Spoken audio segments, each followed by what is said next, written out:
Assalamualaikum warahmatullahi wabarakatuh. Bismillahirrahmanirrahim. Alhamdulillahirabbil alamin. Wassalatu wassalamu ala asyrafil anbiya wal mursalin sayyidina wa maulana Muhammadin wa ala alihi wa ashabihi ajma'in. Amma ba'd. Bagaimana kabar anak-anak semua, teman-teman semua di Facebook? Semoga sehat walafiat wassalamah. Tema pengajian tematik kali ini adalah musuh kita, musuh yang ada di sekitar kita yang perlu kita waspadai. Dalam kitab Tanbihul Ghafilin diterangkan annalaka arba'atan minal a'da. Kita ini mempunyai 4 musuh yang tetap dan selalu harus kita waspadai. Musuh terbesar kita nomor 1 adalah an-nafsu. Nafsu ini termasuk syarrul a'da, musuh yang terberat, karena nafsulah yang selalu menyuruh kita, menghasut kita untuk melakukan tindakan-tindakan yang melanggar agama. Ammaratun bisu, selalu memerintahkan kepada kita untuk melaksanakan hal-hal yang negatif. Maka kita perlu waspada, kita perlu menjaga diri supaya kita tidak selalu izzatun nafsi, memuliakan nafsu kita, sehingga banyak perbuatan-perbuatan kita tidak terkendali, apalagi di bulan Ramadan ini. Kita harus selalu zullun nafsi, terutama anak-anak yang dalam kondisi masih thalabul ilmi. Rendahkan nafsu kita, cegah nafsu kita dari hal-hal yang tidak baik, dari hal-hal yang melanggar agama. Nomor 2, asyaiton. Ini jelas karena dalam sebuah makalah, yaitu makalahnya Imam Abu Bakar, Sayyidina Abu Bakar radhiyallahu anhu, anna iblisa amamaka. Iblis itu di depan kita. Kemanapun kita pergi, maka iblis akan mengarahkan ke dalam dan ke jalan yang tidak baik, tidak sesat, ke jalan yang sesat. Bagaimana pandangan mata kita? Pandangan mata kita akan terus diarahkan untuk melakukan pandangan-pandangan yang diharamkan. Bagaimana mulut kita? Mulut kita terus akan disetir oleh iblis untuk mengatakan hal-hal yang kotor. Bagaimana tangan kita, bagaimana kaki kita untuk terus melangkah di jalan-jalan yang tidak diridhoi oleh Allah Subhanahu wa ta'ala. Maka yang kedua, yaitu syaitan atau iblis, ini layak dan perlu kita waspadai betul selain nafsu. Yang ketiga adalah rafiqus su, atau di dalam Tanbihul Ghafilin dikatakan syaitanul insi. Musuh nomor 3 adalah syaitanul insi. Siapa syaitanul insi? Syaitanul insi adalah rafiqus su, teman yang tidak baik, teman yang tidak membantu kita dalam agama, teman yang tidak membuat kita rajin beribadah, teman yang membuat kita justru banyak melakukan kemaksiatan. Ini anak-anak pesantren, anak-anak sekolah terutama, jaga pergaulan yang baik. Jangan sampai kita salah memilih teman, sehingga kita yang dulunya baik menjadi tidak baik, yang dulunya sudah kurang baik bertambah parah ketidakbaikannya. Maka ingat bahwa pertemanan ini akan menjadikan dan menentukan bagaimana jalan kita ke depan. Dalam Ta'limul Muta'alim dikatakan al-mujawarah mu'asirah. Berdampingan, berteman akan membawa pengaruh yang luar biasa, terutama pengaruh yang negatif. Maka orang tidak perlu bertanya banyak, ini baik atau tidak. Maka akan terlihat, ini baik karena temannya adalah si B. Si B ini orang baik. Ini jelek, kenapa? Itu temannya si C. Si C ini orangnya tidak pernah ibadah, sukanya misuh dan lain-lain. Maka kembali saya tegaskan, terutama kepada anak-anak pesantren, anak-anak yang masih thalabul ilmi, jaga akhlak yang baik, jaga pergaulan yang baik, karena pergaulan itulah yang akan menentukan arah masa depan kita. Ketika kita salah melangkah, Ketika kita salah dalam mendisiplinkan waktu kita, dalam beribadah kita, dengan berteman orang-orang yang tidak punya tanggung jawab, maka tidak cuma urusan duniawi yang akan menjadi ruwet, tapi juga urusan-urusan ukhrawi ini akan menjadi kacau balau, dan ini justru akan menjatuhkan kita dan menjerumuskan kita ke dalam api neraka. Na'udzubillah summa na'udzubillah.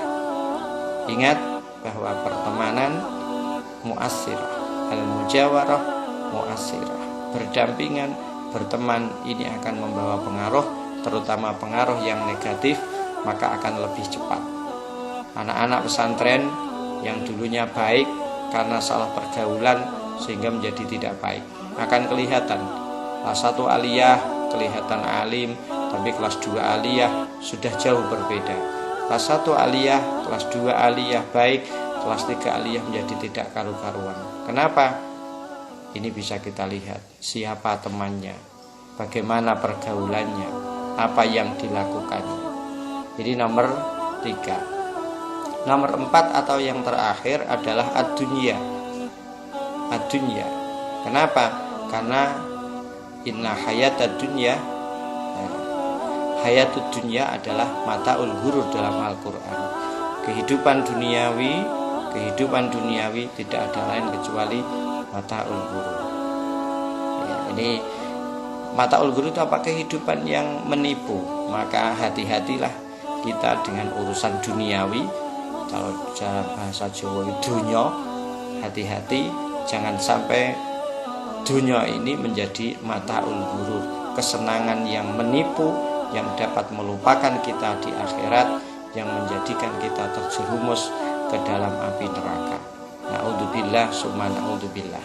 Tapi jadikanlah dunia menjadi mazra'atul akhirah, karena dunia ini bagaikan sebilah pisau, mau kita arahkan kemana?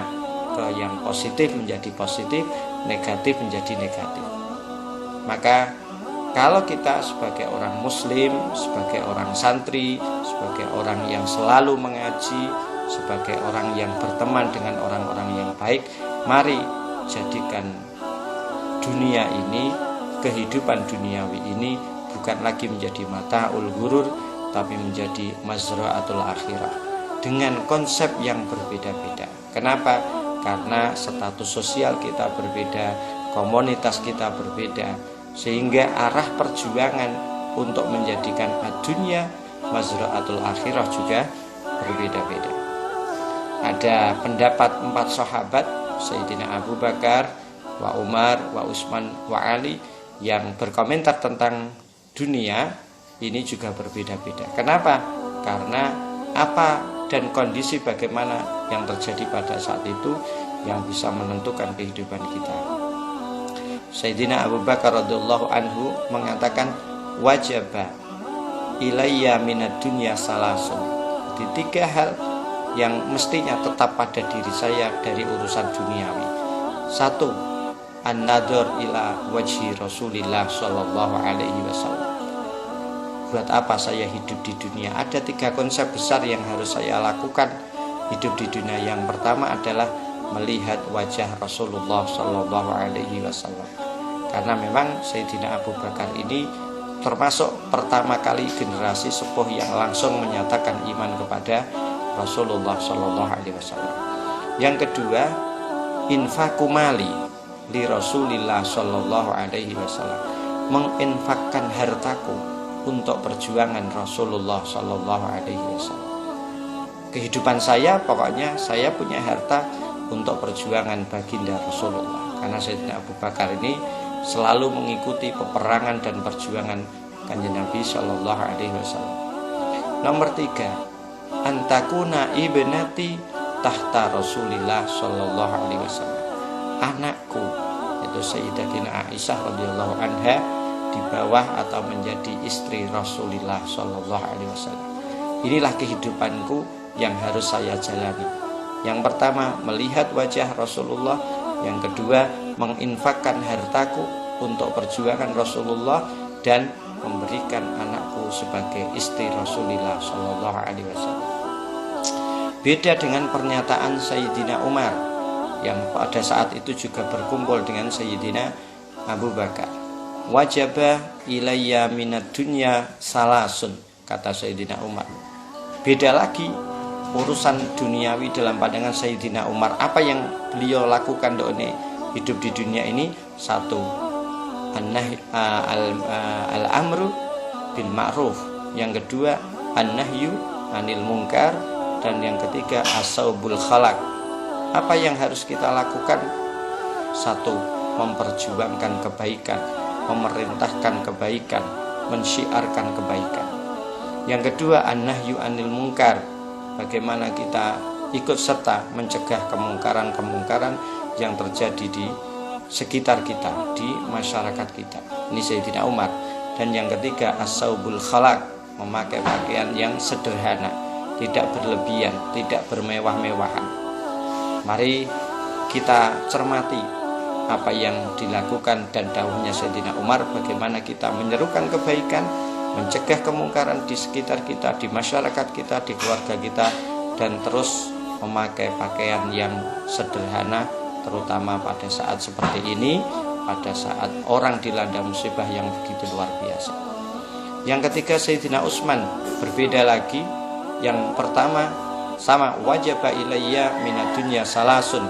Yang pertama adalah it'amul ji'an, memberikan makan kepada orang-orang yang lapar. Yang kedua, kiswatul uryan, memberikan pakaian kepada orang-orang yang tidak punya pakaian. Wa tilawatul Qur'an. Jadi karena Sayyidina Utsman adalah orang yang terbilang cukup dan kaya, maka perjuangan hidup di dunia menjadi berbeda dengan Sayyidina Umar. Memberikan makan kepada orang-orang yang membutuhkan, memberikan pakaian kepada orang-orang yang membutuhkan, dan memperbanyak bacaan Al-Quran.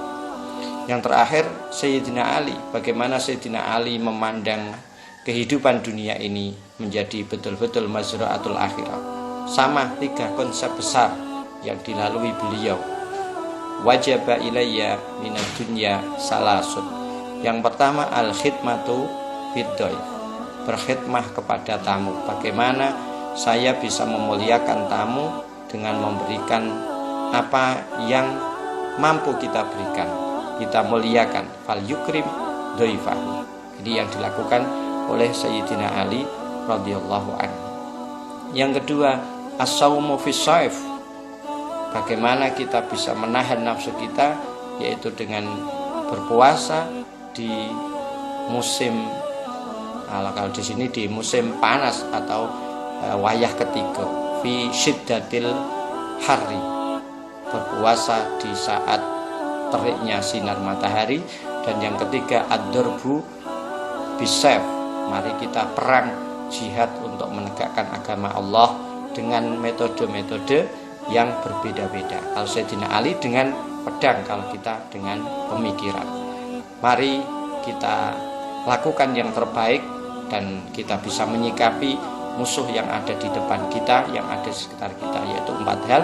Yang pertama adalah an-nafsu, yang kedua adalah asyaiton atau iblis, yang ketiga adalah syaitonul insi atau rafiqus su, teman yang tidak baik, nomor 4 ad-dunya.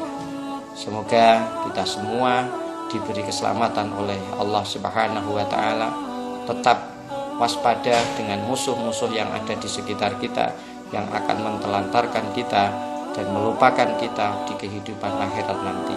Semoga kita semua selalu dalam bimbingan Allah, selalu dalam ridha Allah, dan selalu menjaga akhlak yang baik, menjaga kebaikan, menjaga amal baik, dan bisa menghindari kemaksiatan.